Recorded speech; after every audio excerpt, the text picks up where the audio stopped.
बेटे तेरे पास एक ही कमी है, इन सारे के सारे क्रिया करते हुए साथ साथ में मन क्यों नहीं लगाया रहता?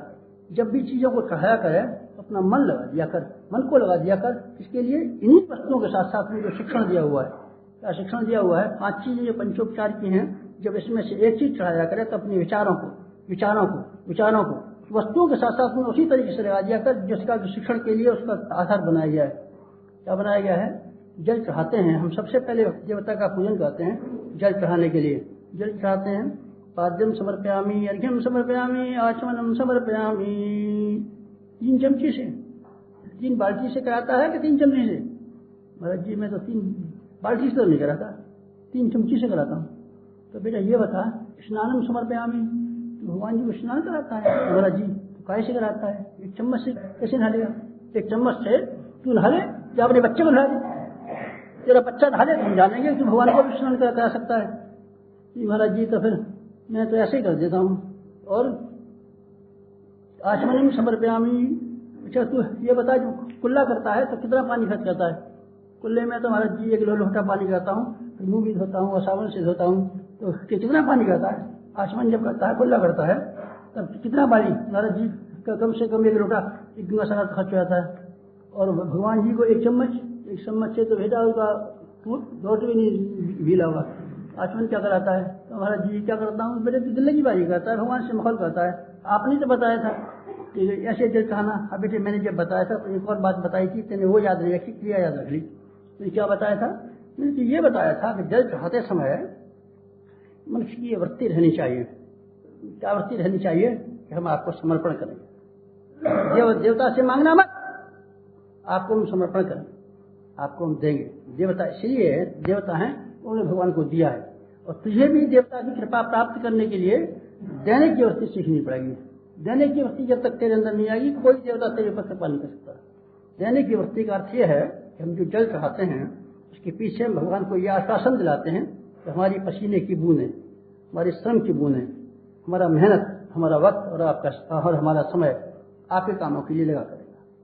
हम बार बार विचार करते रहते हैं जल चढ़ाते समय अपना श्रम अर्थात पसीने की बूंदें, अर्थात मेहनत माने पसीने की बूंदें। जल जो है प्रतीक है, ये बेटे हमारी मशक्कत का प्रतीक है, हमारी मेहनत का प्रतीक है, हमारी पसीने का प्रतीक है, अपने समय का एक हिस्सा भगवान का के लिए, समाज के लिए, देश के लिए, धर्म के लिए, संस्कृति के लिए, अर्थात भगवान के लिए। भगवान कोई व्यक्ति नहीं है, ध्यान रखें। भगवान के लिए हम देते हैं। कहाँ है क्या भगवान? निशा मंदिर में बैठा हुआ है, मंदिर में तो खिलौना बैठा हुआ है, भगवान नहीं है। भगवान कहाँ है? श्रेष्ठताओं के रूप में, श्रेष्ठ ऊंचे समाज के रूप में ये भगवान विराट रूप भगवान को दिखाया था। सारे का सारा समाज ये भगवान का रूप है। समाज की सेवा के लिए, लोकहित के लिए, लोक मंगल के लिए जो तू पसीना बहाता है, श्रमदान करता है, वास्तव में ये जल चढ़ाना उसका प्रतीक, अर्थात निराकार भगवान बेटे श्रेष्ठ विचारणाओं के रूप में, आदर्शों के रूप में, सिद्धांतों के रूप में भगवान व्यक्ति नहीं है। फिर याद रखना, व्यक्ति नहीं है, फिर याद रख, भगवान कोई व्यक्ति नहीं है, फिर याद रख। तो महाराज जी व्यक्ति हमने बना रखा है बेटे, वो तो ध्यान के लिए बना रखा है। हमको ध्यान करने के लिए किसी न किसी चीज पर अपना ध्यान एकाग्र करना पड़ता है।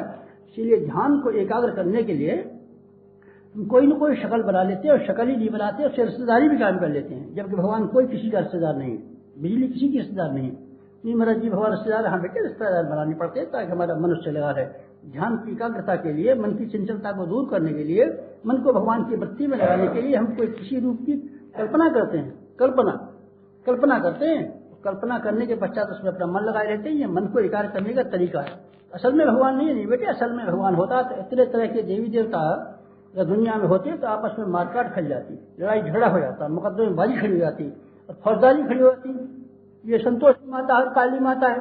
काली माता कहती है अच्छा हमारा चेला ले गई झपट के संतोषी माता, अच्छा संतोषी माता के बाल उखाड़ूंगी।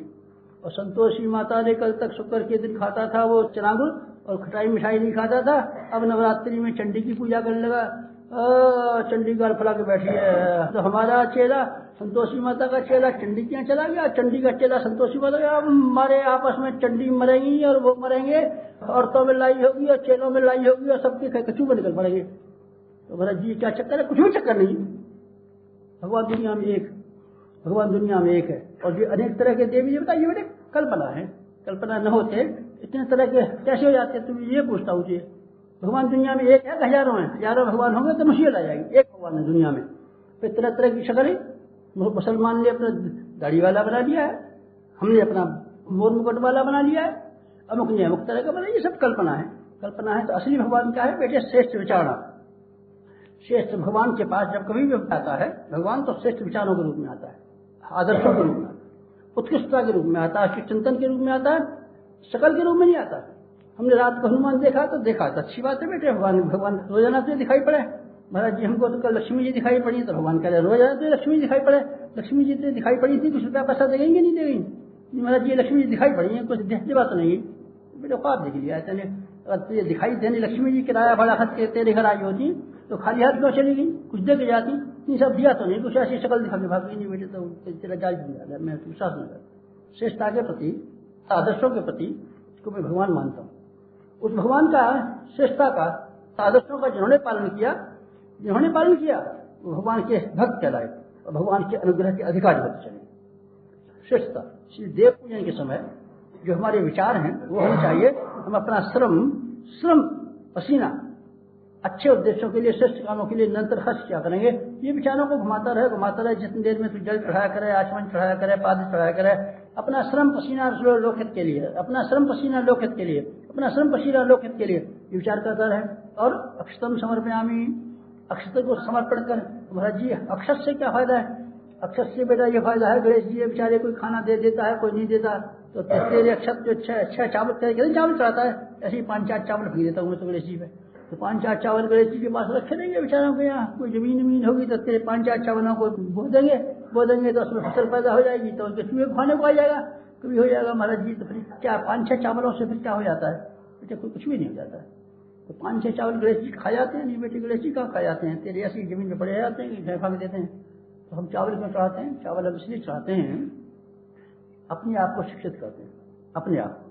अपने आप को शिक्षित करते हैं कि देख भुलक्कड़, सब बातें तुझे दुनिया भर की याद है, अपनी नौकरी का प्रमोशन तुझे याद है, और अपना बेटे को वकील बनाना तुझे वो भी याद है, पर ये याद नहीं है कि जिसे इतना करोड़ों रुपए मूल्य का जो जीवन शरीर दिया है उसका भी कुछ कर्जा चुकाना है, उसकी भी कुछ ब्याज देनी है, उसका भी कुछ करना है क्या? इसलिए अपने अक्षत हम लेकर के, चावलों को लेकर के रोजाना चढ़ाते हैं और उन पर भगवान पर चढ़ाते हैं। ये कहते हैं अपनी कमाई का एक अंश आपको हम नियमित रूप से देंगे। आप हमारी जिंदगी में हिस्सेदार, आप हमारे शेयर होल्डर, आप शेयर होल्डर हैं। ये मनुष्य की दुकान, लाला चुन्नूलाल मन्नूलाल एंड सन्स, ये हमारी जिंदगी की दुकान, इसमें मनुष्य अकेला ही शामिल नहीं है, इसमें भगवान का भी कुछ हिस्सा है। भगवान ने भी कुछ रकम लगाई है, भगवान का भी कुछ पूंजी लगी हुई है, भगवान की भी मशीनें इस फैक्ट्री में काम कर रही हैं। आपका ही नहीं है सब, हमारी अकल है, आपकी अकल है। बेटे सारी की सारी मशीन तो किराएगी है, तुम्हें मालूम नहीं है क्या? जिससे तू देख रहा है, जिससे अकल से ले रहा है, ये कंप्यूटर तेरे दिमाग में फिट किया हुआ है, किसी और का है, उसका भी कुछ शेयर है क्या? सारा मुनाफा तू हजम कर जाएगा तो उसको भी देगा कुछ? जी उसको भी देना पड़ेगा। हाँ बेटे उसको भी देना पड़ेगा, उसका धन लगा हुआ है, उसकी फैक्ट्री में तू काम करता है, तू तो केवल काम करने वाला है, माल बता तो सारा उसी का है। इसलिए मित्रों, हम अक्षत जो चावल चाहते हैं उसके पीछे हमारे मन में से वृत्ति और भावना का उदय होना चाहिए। हमारी कमाई का एक अंश ब्याज के रूप में, कर्जा चुकाने के रूप में, अपने शेयर होल्डर का, पार्टनर का हिस्सा और शेयर देने के हिस्से में हमको निरंतर देना पड़ेगा। निरंतर देंगे। भगवान को हम रिश्तेदार मानते हैं, चलिए रिश्तेदार तो क्या मानेंगे, भगवान आप भगवान है, भगवान क्या मान लेंगे? अगर आप बेटा भी मान लें तो बेटे फिर आपको नए तरीके से विचार करना पड़ेगा। क्या बेटे हैं आपके? हमारे बेटे साहब 4 हैं, 5वां बेटा एक भगवान को आप मान सकते हैं? नहीं, भगवान तो हमारा गुरु है। नहीं बेटे, गुरु मत माने तो अपना बेटा मान ले। बेटा मानने से फिर क्या करना पड़ेगा? 4 बेटों को खिलाता पिलाता है, हमारा जी 4 को तो खिलाता पिलाता हूँ, कपड़े पहनाता है, पिलाता हूँ, 5वें को भी पहना। 5वां कौन सा है? भगवान। अच्छा, एक बेटे पर कितना खर्च आता है तेरा? महाराज जी किसी को पढ़ाई में 250 रुपये महीना खर्च करता हूँ, किसी में 1.25 खर्च करता हूँ, किसी में 2.5 खर्च करता हूँ, 40 रुपये खर्च करता हूँ। एक भगवान को भी दे। नहीं महाराज जी भगवान को तो मैं धूप बत्ती खिलाऊंगा, तो अपने बेटे को धूप बत्ती खिला। सब बेटे को जलेबी खिलाऊंगा, तो भगवान को जलेबी खिला। साहब भगवान को तो धूप बत्ती खिलाएगा और बेटे को जलेबी खिलाएगा, बदमाश करेगा। तो क्या करना पड़ेगा? हमको वास्तविकता के धरातल पर आना पड़ेगा, हमको यथार्थता पर आना पड़ेगा, वास्तविकता पे चलना पड़ेगा। ये मानना चलेगा अगर हमारा कोई रिश्तेदार है भगवान, तो भगवान ने हमारे जीवन में जितनी ज्यादा सुविधाएं और संपदाएं दी हैं उसके लिए हमको कुछ करना चाहिए। हमारा अक्षत, हमारे चावल, हमारा श्रम, हमारी कमाई और हमारा उपार्जन, इसमें पैसा भी शामिल है, अकल भी शामिल है, बुद्धि भी शामिल है, प्रभाव भी शामिल है, प्रतिभा भी शामिल है। इसका एक हिस्सा लोकहित के लिए, समाज कल्याण के लिए, देश के लिए, धर्म और संस्कृति के लिए खर्च होना चाहिए। अक्षत जब आप चाहते जाएं, इस विचार को करते जाएं, तो महाराज जी ध्यान हमारा, अरे बताते तो रहे ध्यान, और क्या ध्यान बताएं? नहीं महाराज जी ऐसा ध्यान बताइए, कैसा ध्यान बताएं? ऐसा ध्यान बताइए एक जगह एकाग्र हो जाए, कहीं मन भागे नहीं। बेटे ऐसा एकाग्र जैसा तू चाहता है, तेने मनोविज्ञान पढ़ा नहीं है, अभी साइकोलॉजी पढ़ी नहीं है, तेने मन की संरचना पढ़ी नहीं है, न्यूरोलॉजी पढ़ी नहीं है, तेने इसलिए तो पूछता रहता है। मन एक बिंदु पर खड़ा बैठा था, एक बिंदु पर बेटा हो ही नहीं सकता कभी। साकार उपासना जो हम बताते हैं, गायत्री माता की उपासना बताते हैं, गायत्री माता, एक हाथ में कमंडल, एक हाथ में पुस्तक, एक हंस, एक मोर मुकुट, क्या चक्कर है महाराज जी? ये चक्कर है बेटे कि मन को सीमाबद्ध करने के लिए इतने बड़े दायरे में घुमाना पड़ेगा। कभी कमंडल देख, कभी हंस को देख, कभी इनके मुकुट को देख, कभी इनके होठों को देख, कभी साड़ी को देख, कभी इसको देख। इतने दायरे में जब मन भागेगा तो कहेगा नहीं, एक बिंदु पर रुकता नहीं कभी, इतने दायरे में यहाँ वहाँ यहाँ वहाँ यहाँ वहाँ यहाँ वहाँ भागता रहेगा, चल एक सीमा में घूमता रहेगा। मन सीमा में घुमाया जाता है। एक मिनट अगर मनुष्य का मन एकाग्र हो जाएगा तो समाधि में चला जाएगा। एक मिनट अगर एक मनुष्य का एकाग्र, जिसे तू कहता है बार बार एकाग्र कर दीजिए, एकाग्र कर दीजिए, उसको समझता नहीं है मैं क्या कह रहा हूँ। एक मिनट अगर मनुष्य का मन एकाग्र हो जाए, एक बिंदु पर इकट्ठे हो जाए तो समाधि में चला जाएगा, बेहोश हो जाएगा एक मिनट की एकाग्रता से। तो वो जो हम कहते हैं एकाग्रता, उसका मतलब होता है एक धारा, एक दिशा। सवेरे हम आपको ध्यान कराते हैं, एक धारा देते हैं, एक दिशा देते हैं। मन को एकाग्र होने का दावा नहीं करते हम आपको, एक दिशा देते हैं। वैज्ञानिकों को एक दिशा होती है, एक धारा होती है। मन कितना भागता है, कितना भागता है, कितना भागता है, बेटा भागता है बेटे वैज्ञानिक का, पर दिशा एक रहती है। ये सर्च करनी, इसमें से ये केमिकल इसमें मिल जाएगा तो ये हो सकता है, इसमें ये मिल जाएगा तो ये हो सकता है, ये नहीं, इसको ऐसे मिला देने से ये बात बनेगी, इस चीज को ऐसे बना लेंगे तो ऐसे हो सकता है। सारे का सारा शतरंज इतनी बनी हुई है, पड़ोस में से चूहा गया ये मालूम नहीं, अपने काम में एकाग्र हो गया, एकाग्र हो गया। तो महाराज जी अभी तो आप कह रहे थे कि वो हजारों तरह के विचार करता है। हाँ बेटे हजारों तरह के विचार करता है, लेकिन एकाग्र कहलाएगा क्योंकि उसकी दिशा धारा एक, दिशा एक होना, धारा एक होना, बस इतनी ही एकाग्रता हो सकती है। तो आप जो विचार करते हैं वो असंभव विचार करते हैं, मन कहीं भाग नहीं पाते, एक विशेष दिशा में लगा रहा है, ये हो सकता है, ये हो सकता है। हम बेटे जब लेख लिखते हैं तो हम एकाग्र होते हैं। जो लोकमान्य तिलक जो थे, उनके पांव का ऑपरेशन होने को शुरू हुआ तो डॉक्टरों ने कहा आपको बेहोश होना पड़ेगा। उस जमाने का क्लोरोफॉर्म बड़ा रफ था, घटिया था। उसमें यह था कि एक बार क्लोरोफॉर्म सुना दो, महीनों तक उल्टियां आती रहती थी, सिर चक्कर आता रहता था, बहुत शिकायत होती थी। उन्होंने कहा फिर 1 महीने तो आपको दिक्कत रहेगी, आपको क्लोरोफॉर्म सुना करके आपका पैर का ऑपरेशन करेंगे। उन्होंने कहा फिर 1 महीने में तो मेरा बड़ा काम हर्ज होगा, आप ऐसे कर दीजिए कि इसको जो है मैं चिल्लाऊंगा नहीं, ऑपरेशन कर दीजिए। तो आप चिल्लाएंगे क्यों नहीं? लाइए मैं अपनी पुस्तक गीता को लेता हूँ, गीता में पढ़ना शुरू करता हूँ, इतना तन्मय अपने विचार में हो जाऊंगा, आप इतने समय में चीज के फेंक देना। अच्छी बात है। गीता की पुस्तक लोकमान्य तिलक ने मंगाई और उन्हें अपनी टांग लंबी कर दी, ध्यान में तन्मय हो गए, किताब पढ़ने लगे। स्थिति प्रज्ञ से क्या भाषा, समाधिस्थ केशव कहते हैं स्थिति प्रज्ञ क्या भाषा, स्थिति प्रज्ञ समाज में चले गए। खट डॉक्टर ने चीज के ऑपरेशन काट के पाँव फेंक दिया और फिर उन्होंने कहा ऑपरेशन हुआ कि नहीं हुआ, हो तो गया, ऑपरेशन कर दिया। जी क्या बात है बेटे। ध्यान का अर्थ ये है, ध्यान का अर्थ एक विषय पर, एक धारा पर, एक सब्जेक्ट पर आदमी इतनी गहराई से चिंतन करे कि बाकी बातों को सब भूल जाए, वो एक बात याद रह जाए। ध्यान का मतलब केवल ये है। हम जब लेख लिखते हैं तो हम इतने एकाग्र होते हैं कि हमें ये पता ही नहीं चलता कौन बैठा हुआ है, कौन चला गया, कौन आ गया, कौन क्या कर गया, कुछ पता नहीं चलता। अपने काम में लगे रहते हैं, बस कोई कुछ भी करता रहे। बस ये फिर क्या हो जाता है, ये हो जाता है उस समय जब हमारी एक दिशा होती है, इतने तरह के विचार आते हैं। एक लेख लिखते हैं, सगड़ा पता में हमारे दिमाग में होकर के गूंज के निकल जाती हैं, इसका रेफरेंस, उसका रेफरेंस, उस विद्वान ने ये कहा, इस विद्वान ने कहा, लाइन लिखते चले जाते हैं, हाथ चलते चले जाते हैं और दिमाग की हमारी फिल्म इतनी तेजी से दौड़ती है कि सिनेमा वाली फिल्म तो एक कोने पर रखी लगी। हजारों किताबें हमारे मिनटों में सेकंडों में घूमती चली जाती है। इस कदर तेज होता है हमारे दिमाग की चाल, अगर आप उसको देख लें हमारे दिमाग की चाल को तो कहेंगे महाराज जी ऐसी चाल तो हमने कभी नहीं देखी। बेटे तूफान की चाल और हमारे दिमाग की चाल एक होती है जब एकाग्र होते हैं। एकाग्र में आप स्थिर नहीं होते, स्थिर अलग बात है, एकाग्र अलग बात। स्थिर से चिल्लाता है, मूर्ख कहीं का समझता तो है नहीं, स्थिर कर दो, स्थिर कर दो, स्थिर कर दे, ले खा जा गोली, फिर तिरस्तर कर देंगे। जैसे सनक में डूबा रहेगा, महादेव दिखते हैं तिरस्तर हो जाए। ऐसा कोई स्तर नहीं हुआ, कोई जरूरत स्तर होने की। मीरा जो थी हमेशा ये कहती थी, घायल की गति घायल जाने जो कोई घायल हुई। हर वक्त वो बेचैन मालूम पड़ती थी। रामकृष्ण परमहंस उछलते रहते थे और चैतन्य महाप्रभु जब कीर्तन करते थे तो उछल के बेहोश हो जाते थे और ये करते थे, कीर्तन करते थे, एकाग्र हो जाते थे। तेरे एकाग्र कैसे हो जाएंगे? एक विषय पर, एक धारा पर आदमी का दिमाग लगा है तो ठीक। इसलिए एक तरह के विचारों पर बहुत देर तक आदमी का मन स्थिर नहीं रह सकता। इसलिए हम सवेरे भी आपको ध्यान कराते हैं, छोटे छोटे पीसों में कराते हैं, अलग अलग तरह की वैराइटीज में कराते हैं, ताकि आपको एक दिशा के ऊपर, एक क्रिया पद्धति के ऊपर ध्यान को लगाना सीखने का मौका मिले। आपको यही करना चाहिए, आपको यही करना चाहिए। उपासना का जब समय आए तब आपको अपनी उपासना के समय पर जो क्रिया करते हैं उसके पीछे जो शिक्षण दिए गए हैं, शिक्षण करने के साथ में अपने आप को मिलाइए। जब आप देवता के सामने फूल चढ़ाते हैं तो इस चक्कर में पड़िए मत कि साहब ये चमेली का फूल है, कि गुलाब का फूल है, कि गेंदा का फूल है, कि बेला का फूल है, महादेव जी आग का फूल खाते हैं और गणेश जी उसका चमेली का फूल खाते हैं और विष्णु भगवान गुलाब का। ये बेकार बातें छोड़, ये छोड़ कि आदमी का जीवन फूल जैसा होना चाहिए।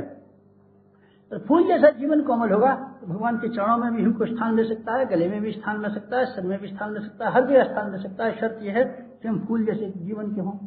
हंसता हुआ जीवन, कोमल जैसा जीवन, मुलायम जैसा जीवन, सुगंधित जैसा जीवन बनाने की कोशिश करें। विचारों को जब फूल खड़ा करें, यही विचार किया कर हमारा फूल जैसा जीवन बनाएंगे। फूल जैसा जीवन बनना चाहिए, फूल जैसे जीवन का हमारा उद्देश्य होना चाहिए।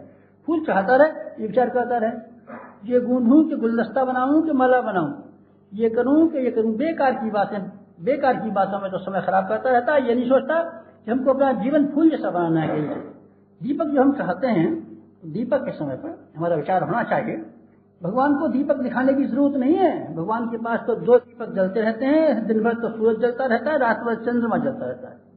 आप भगवान नहीं जलाएंगे तो भगवान का कोई हर्ष नहीं हो सकता। दीपक के बिना तो भरत जी क्यों पैसा खर्च करें हम, क्यों घी जलाएं बार बार, क्यों अग्नि जलाएं? बेटे उसका एक कारण है। एक ऐसा आदमी है बेवकूफ, आंखों से अंधा, तो कुछ दिखाई नहीं पड़ता। उसके सामने दीपक दिखा कर आगे तो ये दस्ता तो दिखाई पड़े। कौन है वो बेवकूफ और अंधा आदमी? वो है तू और हम हैं जिन अंधे कह सकते हैं। हमको पता ही नहीं है, कुछ दिखता ही नहीं है, सूझता ही नहीं है। अपना मरना दिखता है ना जीना दिखता है। एक ही चीज दिखती है विलासता, एक ही चीज दिखती है तृष्णा, एक ही चीज दिखती है वासना, एक ही चीज दिखता है लोभ, एक ही चीज दिखता है मोह, और कुछ नहीं दिखता। हम हैं अंधे, हमें आंखों से खराब, हमको मोतियाबिंद की शिकायत है। इसलिए अंधेरे में भटकने वालों को रोशनी की जरूरत है। इसलिए हम दीपक जलाते हैं भगवान के सामने। भगवान के सामने हाँ बेटे, भगवान के बहाने अपने आप के सामने दीपक जलाते हैं। हमारी जिंदगी का स्वरूप ऐसा होना चाहिए जैसे कि दीपक का है, रोशनी, रोशनी के जीवन। रोशनी कैसी? जैसी ये बिजली की बत्ती है। अरे तो महाराज जी बिजली की बत्ती तो मैं रोज जलाता रहता हूँ। बेटे उससे मतलब नहीं है। रोशनी से मतलब तमसो माँ ज्योतिर्गमय, हमको अंधकार की ओर से लेकर प्रकाश की ओर लेके चलिए। इसका मतलब ये नहीं है कि टॉर्च आगे आगे जलाते चलिए और आप आगे हमको अंधेरे में से ले चलिए, ये मतलब नहीं है। चमक सी रोशनी से मतलब नहीं है। रोशनी से मतलब होता है ज्ञान। दीपक जो हम जलाते हैं उसका मतलब यह है कि हमारा मस्तिष्क ज्ञान से भरा हुआ हो, विचारणा से भरा हुआ हो, प्रज्ञा से भरा हुआ हो, रोशनी से भरा हुआ हो। और रोशनी से भरा हुआ होकर के हम क्या काम करें? हम बेटे जलने की बात सीखें, जलने की बात सीखें, तप की बात सीखें, दूसरों के फायदे के लिए कुर्बान होने की बात सीखें, समन्वय की बात सीखें, शरणागति की बात सीखें, विसर्जन की बात सीखें, विलय की बात सीखें। नहीं हम तो लेने की बात सीखेंगे। नहीं बेटे लेने की बात लेने वालों की कंपनी नहीं है, ये देने वालों की कंपनी है। तो कौन सी कंपनी में दाखिल हो गया? अरे महाराज जी मैं तो इनके भजन करने वालों की में आ गया। भजन करने वाले की में क्यों आ गया? महाराज जी मैं तो इसलिए आ गया कि भजन करने वालों को बड़ा नफा होता है। ये बेटे किसी ने गलत भगा दिया है। भजन करने वालों को नफा नहीं होता, और होता भी है तो उनको एक ऐसा लगा हुआ है सांप, तो वो स्वयं नहीं खा सकती, खिला सकते हैं, खिला सकते हैं। बाजीगर से कई बार हमने पूछा तो भाई साहब एक बात बताओ, ये जो है आम जो आपने अभी इसमें से आम के पेड़ पर से आपने तोड़े और डिब्बे में से आपने मिठाई निकाली, मिठाई निकाल करके आपने सबको खाई। देखिए साहब झूठी मिठाई है कि सच्ची मिठाई है? सच्ची मिठाई है। आप तो रोजाना मिठाई बनाते होंगे और अपने बाल बच्चों को रोज खिलाते होंगे। नहीं साहब इसको हम नहीं खा सकते, कुछ और को खिला सकते हैं। क्यों आप भी खा लिया करो? नहीं हम नहीं खा सकते, और खिला सकते हैं। भगवान की दी हुई दया में कृपा में एक सांप लगा हुआ है। कभी आप खाने की कोशिश करेंगे तभी बस आपके प्राण गए। आप नहीं खा सकते, आप नहीं खा सकते, खिला सकते हैं। खिला सकते हैं, संत खा नहीं सकते। संत ने जब खाना शुरू कर दिया, संत का उसी दिन खत्म हो गया। संत ने जिस दिन खाना शुरू किया, हमको दीजिए भगवान, हमको दीजिए, भगवान की कृपा बेटे हजम नहीं हो सकता। भगवान की कृपा पारे की तरीके से है। पारे को आप देख लीजिए और दिखा लीजिए, खाइए मत, भगवान की कृपा को खाना मत। संत खाते नहीं, संत खाते नहीं, ऋषि कभी खाते नहीं, तपस्वी कभी खाते नहीं। कृपा को खाना शुरू करेंगे, बस देने की ताकत खत्म हो जाए, खा लीजिए, फिर किसी को दे नहीं सकते, किसी की सहायता आप नहीं कर सकते। आप चाहें कि हम अध्यात्म से किसी का फायदा कर दें, फिर आप नहीं कर सकते। पैसा लेकर के अनुष्ठान करना शुरू कीजिए, ठीक है, आपकी जीविका चल जाएगी, उसका थोड़ा बहुत होता हुआ होगा, लेकिन फिर आपकी वाणी के अंदर जो शक्ति है कि आप किसी का भला कर दें, फिर नहीं हो सकते।